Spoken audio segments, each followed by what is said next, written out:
Você já se perguntou alguma vez como o mundo veio a existir? Essa é uma pergunta que sempre esteve presente na mente de toda a humanidade. E os cientistas vêm buscando uma resposta a ela, mas acabaram ficando apenas nas especulações com palavras de dúvidas, como possivelmente isso, provavelmente aquilo, talvez assim. Mas você sabia que existe uma fonte que trata desse assunto e que é altamente confiável e historicamente verdadeira e fidedigna? Continua nesse vídeo que você vai saber tudo.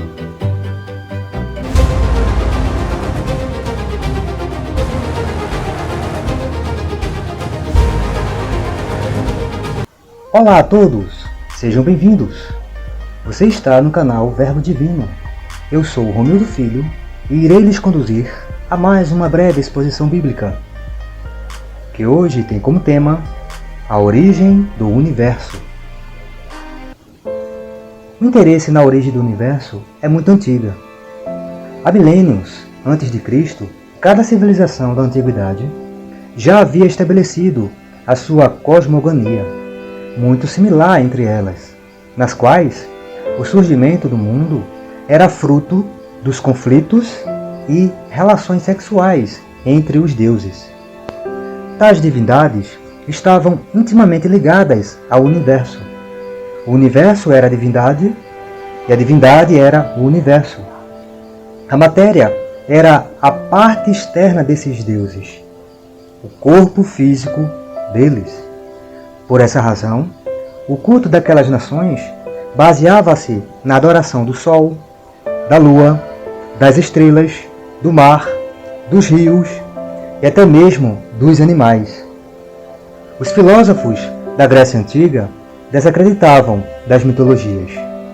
Eles criam que nada jamais foi gerado. Deus e o mundo são co-substancial e coeternos. Deus não era uma pessoa, mas uma ideia desprovida de pessoalidade, que se expressa por meio do cosmo em um progresso contínuo. A cosmogonia da atualidade tem sido muito disputada entre muitas e variadas teorias elaboradas por alguns teóricos do campo científico. Dentre essas ideias, a que tem sido mais acolhida por muitos é a teoria do Big Bang, na qual acredita-se que o universo surgiu a partir da explosão de uma única partícula, o átomo primordial. Isso foi aproximadamente 13 a 14 bilhões de anos. A partir da explosão desse núcleo, desse átomo, de altíssima densidade e temperatura, o universo entrou em um estado de expansão, esfriamento e formação de matéria. Assim, originaram-se as galáxias, as estrelas e os planetas. Diante desse pequeno resumo dessas mitologias e teorias, eu quero lhes apresentar o livro de Gênesis, que tem por título original Bereshit. Esse livro foi escrito pelo profeta Moisés. Ele o escreveu por ordenança divina, o qual o chamou e o inspirou. Este livro é o pilar principal que sustenta todos os demais livros da Bíblia, porque ele traz a origem de tudo, a origem do universo, dos seres vivos, do ser humano, do pecado, da salvação e das civilizações. Como o nosso tema é sobre a origem do mundo, irei me deter apenas à parte inicial do primeiro capítulo deste livro. Vamos então ao texto? No princípio criou Deus os céus e a terra. Neste primeiro versículo, o profeta Moisés inicia o sacro escrito com uma breve introdução, uma abordagem de forma geral, antecedendo aquilo que ele vai narrar com mais detalhes. No entanto, apesar de ser apenas um pequeno prefácio, ele deixa transparecer informações grandiosas. Ele inicia com a palavra no princípio, que é uma tradução em português da língua original em que foi escrita, o hebraico, que é Bereshit, a qual é uma preposição unida a um substantivo. O autor sacro está nos informando que tudo teve um começo, de que a matéria não é eterna, contrariando os ensinos tanto dos mitos como também dos filósofos da Grécia Antiga.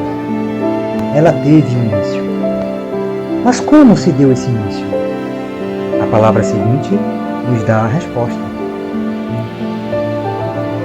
Criou. Este verbo nos mostra que a matéria não estava ativa, isto é, ela não agiu sobre si mesma, evoluindo de um estado inferior para um outro estado mais elevado. Ela foi inteiramente passiva. Ela foi criada. A palavra criou, no hebraico, é bará, e significa criar do nada. O interessante é que as letras do alfabeto hebraico, cada uma delas representam algo. Isso é característico dessa escrita. A primeira letra dessa palavra, da direita para a esquerda, é o Bet. Essa letra, ela representava e ainda representa habitação e moradia. A segunda letra, o Resh, representa inteligência. E a terceira letra, o Aleph, representa força, poder, domínio. Tudo isso significa dizer que, para do nada trazer à existência toda a complexidade do universo, incluindo os seres vivos, foi necessário um poder sobre-humano. Alguém onipotente que tem poder sem limites e uma mente superior com uma inteligência sem igual. Agora imaginemos aqui um caminhão carregado de todos os ingredientes necessários para se fazer um bolo e, de repente, ele tomba na estrada e explode. E as pessoas, ao chegarem no local da explosão, se deparam, em meio aos destroços, com um bolo gigante, muito belo e muito gostoso. Se alguém te dissesse isso, você acreditaria? Não, né? Eu também não. Mas tem muita gente acreditando que, da explosão de um átomo, uma matéria inferior, surgiu toda a complexidade desse mundo grandioso e tão belo que nós vivemos. É necessário muito mais que fé para acreditar nisso. Isso não tem lógica nenhuma. É um verdadeiro ataque à razão. Isso não é apenas uma questão de fé, mas também de lógica. O que é mais racional de se pensar? Que o universo é fruto do acaso, um algo inanimado produzindo a inteligência? Ou que um ser eterno e onipotente planejou com inteligência e executou com todo o seu poder e sabedoria tudo o que chamamos de mundo? Alguém está por trás de toda essa maravilha. Tem que estar. Mas quem é esse alguém que do nada trouxe à existência tudo o que existe? É aí que entra em cena a terceira palavra do nosso texto, a palavra Deus, que no hebraico é Elohim. E este termo está no plural. O singular dela é El. Por que Moisés escreveu no plural e não no singular? Porque ele quis ressaltar a existência plena de Deus, a majestade de Deus. Esse nome está intimamente relacionado ao ato criativo de Deus. Deus, ele é o ser pessoal que fala e age e interage com a sua criação. Moisés se refere a Deus por meio do seu nome pessoal, Yahvé. Nome este que Deus falou referindo-se a si mesmo quando ele se revelou a Moisés no Monte Sinai. É interessante quando juntamos o verbo criou com o substantivo Deus, criou Deus. Vemos que Moisés estava colocando tudo no seu devido lugar. Ele estava dizendo que Deus não faz parte do universo, O universo não é o corpo de Deus, muito pelo contrário. O universo é resultado da ação poderosa e onipotente de Deus. E o que existia antes do universo? Somente a pessoa de Deus. Ele é antes de todas as coisas. Ele é eterno. As últimas palavras de nosso texto são os céus e a terra. Tais termos compõem o que a gramática chama de objeto direto da frase. Indicam que elas são consequência da ação do sujeito da frase, a palavra Deus.